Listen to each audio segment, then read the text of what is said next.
Hi, good evening everyone. ఇంతకుముందు పెడుతుంటే voice సరిగ్గా రావటం లేదని చెప్పేసి డిలీట్ చేయడం జరిగింది. సో చాలా రోజుల తర్వాత మీ ముందరకు వచ్చిన ద బేసిక్ రీజన్ ఒకటి, సోనం వాంగ్చుక్ అనే ఒక యాక్టివిస్ట్, సోషల్ యాక్టివిస్ట్ ఈరోజు ఢిల్లీలో 18 రోజులుగా దీక్ష కూర్చోవడం జరిగింది. ఆయన కూర్చునేది వేరే రీజన్స్ ఏం కాదు. నీట్లో ఈ విధంగా పేపర్ లీకులు జరుగుతున్నాయి, సిబిఎస్ఈ పేపర్ లీకులు జరుగుతున్నాయి, పిల్లల భవిష్యత్తు నాశనం అవుతోంది. దగ్గర ఇప్పటికీ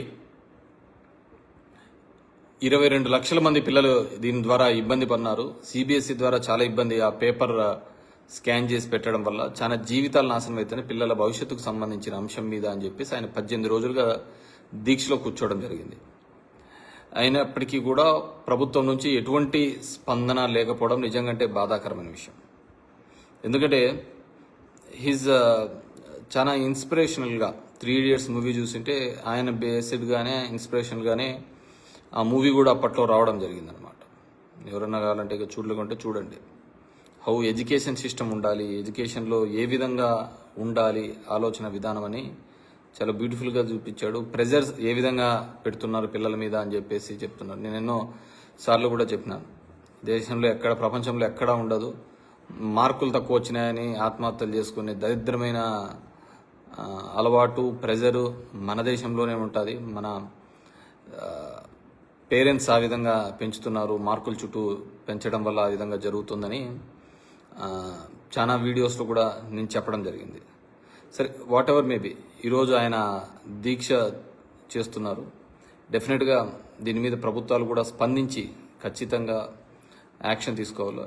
అంటే my request also, I don't know, నేనెవరో ఆయనకు తెలియదు, కానీ సోనం వాంగ్చుక్కి నా ద్వారా కోరుతున్నాను, ప్లీజ్ మీరు ఈ దేశం కోసం, వెరీ ఫ్యూ లెఫ్ట్ ఓవర్ ఉన్నారు ఆ విధంగా ఈ దేశం కోసం మంచి జరగాలని. ఎందుకంటే మంచి జరగాలని కోరుకునేవాళ్ళు, తన లైఫ్ కూడా సాక్రిఫై చేసేవాళ్ళు. ఈ విషయమే కాదు, చాలా విషయాల్లో ఆయన ఎన్విరాన్మెంటల్ గురించి కానీ దీని గురించి ఫైట్ చేసిన ఒక నాయకుడు, లీడర్ అతను అనమాట. పార్టీలతో సంబంధం లేదు, ఏదానికి లేదు. సో మేబీ కాక్రోచ్ పార్టీ పెట్టాడు, అలాంటి కాక్రోచ్ పార్టీలో ఉన్నాడు అతని. అంటే కాక్రోచ్ పార్టీ బేషరతుగా చెప్పింది మేము రాజకీయాల్లో ఉండటం లేదు, రావటం లేదు అని చెప్పేసి. ఇంక అలాంటప్పుడు ఏముంది? ఇప్పుడు గతంలో ఇదే అన్నా హజారే దీక్ష చేసినప్పుడు లోక్పాల్ బిల్లు కోసము కేజ్రీవాల్, అదేవిధంగా కిరణ్ బేడి, వీళ్ళందరూ దాంట్లో కూర్చున్నారు. కిరణ్ బేడికి చూస్తే లెఫ్టినెంట్ గవర్నర్ పాండిచేరి ఇచ్చినారు, సీఎం క్యాండిడేట్గా ఢిల్లీకి బీజేపీ తరఫున పోటీ చేసింది. కేజ్రీవాల్ 2 సార్లు ముఖ్యమంత్రి కూడా అయినాడు, 2 సార్లు 3 సార్లు అయినాడు కేజ్రీవాల్ కూడా అయినాడు. కానీ ఇప్పుడు కాక్రోచ్ పార్టీ అవన్నీ ఏం చెప్పటంలే కదా. అదేవిధంగా సోనం వాంగ్చుక్ కూడా అదేం చెప్పటంలే కదా. నాకు కావాల్సింది కేవలం ఇక్కడ ఈ పిల్లలకు న్యాయం జరగాలి, ధర్మేంద్ర ప్రధాన్ అనే అతను అకౌంటబిలిటీ ఉండాలి, రిజైన్ చేయాలి అనేది ఆయన గట్టిగా అడుగుతున్న విషయం, కోరుకుంటున్న విషయం. సో ప్రతి ఒక్కరికి ఉండాలి అకౌంటబిలిటీ, లేకపోతే ఎట్లా పదవులు. ఇప్పుడు మన పక్క దేశాల్లో చూడండి, ఏదైనా కానీ చిన్నది ఇది జరిగితే కంప్లీట్గా అక్కడ ఉన్న మినిస్ట్రీస్, అది ఎవరు తప్పిదం వల్ల జరిగినా కానీ మంత్రులు రాజీనామాలు చేస్తున్నారు కదా. కానీ మన దరిద్రంలోనే, మన దేశంలోనే, మన రాష్ట్రంలోనే, మన చోటనే అలాంటివి జరగటం లేదు. సరే, అదేదో మీరు చేశారా ఇంకోరు చేశారా అనే దాని మీద నేను గట్టిగా మాట్లాడను, కానీ అది ఎవడు విజ్ఞతకు వాళ్ళకు ఉండాలి ఆ ఆలోచన. దానికి ఎవరికేం ఇది చెప్పేకేం లేదు. కానీ one thing I can tell, so Sonam వాంగ్చుక్కి అందరూ మద్దతుగా ఉన్నారు. మీలాంటి నాయకుడు దేశానికి అవసరం. సో మీరు లైఫ్ రిస్క్ చేస్తున్నారు, because it's 18th day. So government ఖచ్చితంగా ఇంటర్ఫీర్ కావాలి అని చెప్పేసి I request government also. So దీని మీద భేషజాలు పోకుండా చేయాలని చెప్పేసి కోరుకుంటున్నాను. ఎందుకంటే ప్రజల్లో ఉన్న చాలా అసంతృప్తి ఉంది కాబట్టి ఆ కాక్రోచ్ పార్టీ అనే దానిలోకి అంత మద్దతుగా తెలపడం జరిగింది. చాలా దానిలో కూడా చెప్పడం జరిగింది. దట్స్ ఆల్ ఇది. అదేవిధంగా మన ఆంధ్రప్రదేశ్లో కూడా చూసాం, యూట్యూబర్ల మీద కూడా టెర్రరిస్ట్ ఉపా చట్టం అనేది పెట్టడమే, తీసుకొని రావడం అని జరిగింది. 4 కేసులలో పెట్టారు, 4 దానిలలో బెయిల్ వచ్చారు. ఈసారి బెయిల్ రాకూడదు అని చెప్పేసి. ఎవరి కోసము? పవన్ కళ్యాణ్ గారి ఇంట్రెస్ట్ కోసం ఇది చేస్తున్నాడు. ఆయన ముందు రోజు ఆయన హోంమంత్రిలాగా ఈ చట్టాలన్నీ చేసినాము, దీనివల్ల ఇది అని చెప్పినారు. మళ్ళీ ఆయనను సంతృప్తిపరచడం కోసం ఈ విధంగా చేయడం నాకైతే పెద్ద ఇది నాకే కాదు, ప్రజాస్వామ్యవాదులు ఎవరికి కూడా నచ్చదు. ఒకరిని మంచి చేయడం కోసమో, ఒకరిని సంతృప్తం చేయడం కోసమో జైళ్ళల్లో వేయడానికి, దీనిలోకి వేయడానికి ఏ ప్రభుత్వాలు కూడా ఉండకూడదు. సో ఆంధ్రప్రదేశ్ ప్రభుత్వం కూడా హ్యాస్ టు లుక్ దాని గురించి ఆలోచించాలి.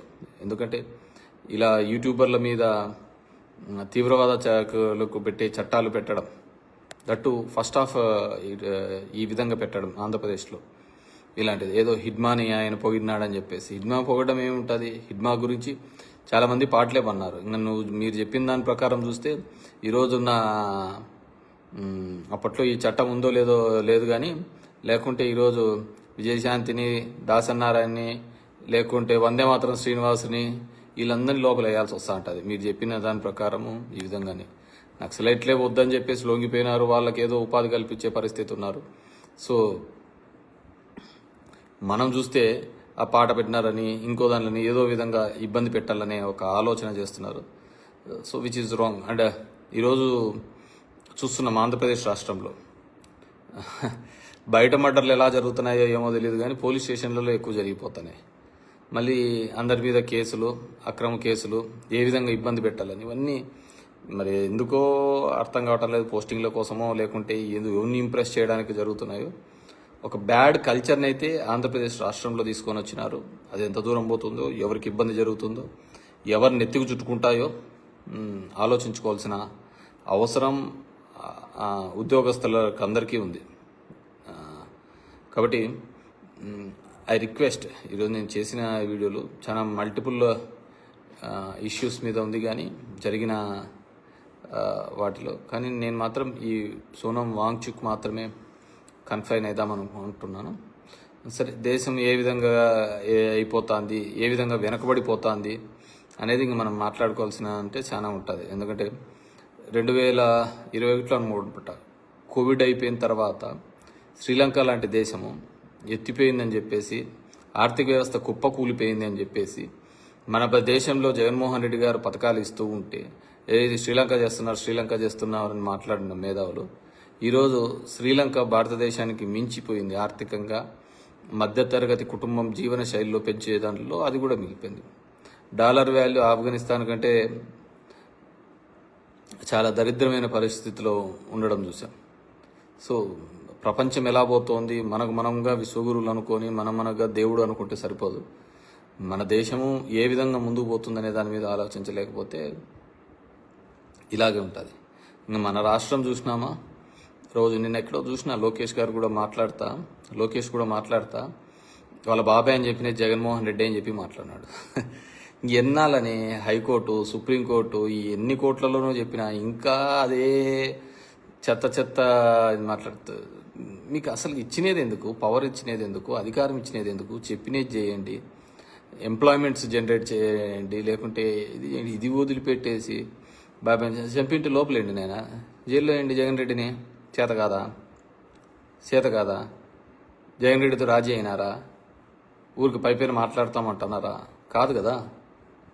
జగన్ రెడ్డి అదే పని చేసి ఉంటే మొత్తం పై నుంచి కింది వరకు మొత్తం మీరే ఉన్నారు. జగన్మోహన్ రెడ్డిని ఈ కేసులో జైల్లో వేపియండి. ఎందుకు వేపలేకుండా పోతున్నారు? మొదలు పెడితే గొడ్డలి పార్టీ అంటారు. సాక్ష్యాలను బూడిద చేసినది మీరు, తారుమారు చేసేది మీరు.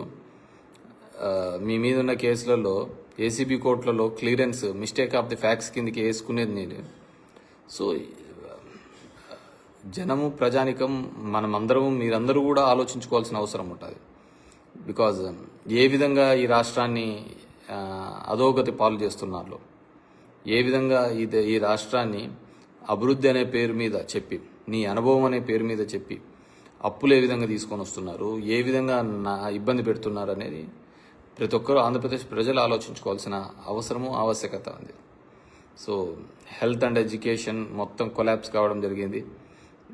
ఏ విధంగా రివైవ్ అవుతారో మనం ఇంకా అదే పద్ధతిలోనే ఆలోచిస్తూ పోతున్నాం. ఈరోజు పంటకు గిట్టుబాటు ధరలు లేవు.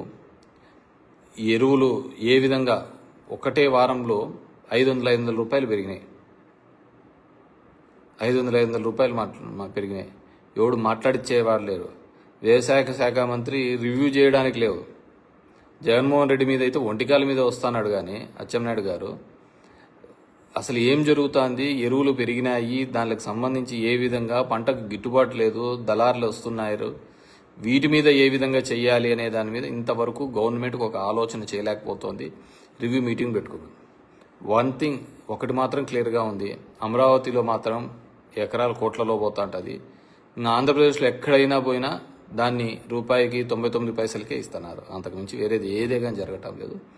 సరే, అమరావతికి సంబంధించి ఇంకో మిగతా విషయాలన్నీ తర్వాత మనం ఎప్పుడైనా మాట్లాడదాం. కానీ సో జనం మనం జరుగుతున్న దాని గురించి డిస్కస్ చేసుకోకపోతే జరిగినది చెప్పేది అన్నిటినీ కూడా యాక్సెప్టెన్స్ వచ్చే పరిస్థితి వస్తుంది. సో ఐ రిక్వెస్ట్ అందరూ కూడా వాంగ్చుక్ చేస్తున్న దీనికి మద్దతు తెలుపుదాం. ఆయన ఆరోగ్యంగా ఉండాలని కోరుతాం. ప్రభుత్వాలు కూడా ఆయనతో డిస్కస్ చేయాలని కోరుతాము. ఎందుకంటే I request all the governments to support him. ఎందుకంటే ఆయన చేసేది మన కోసం చేస్తున్నాడు, మన జనరేషన్ నెక్స్ట్ తరం పిల్లల కోసం చేస్తున్నాడు, పేరెంట్స్ కోసం చేస్తున్నాడు. సో వీఆర్ ఆల్ ఆయనకి వెంట ఉండాల్సిన ఆవశ్యకత ఉందని చెప్పేసి తెలియజేసుకుంటున్నాను. Thank you.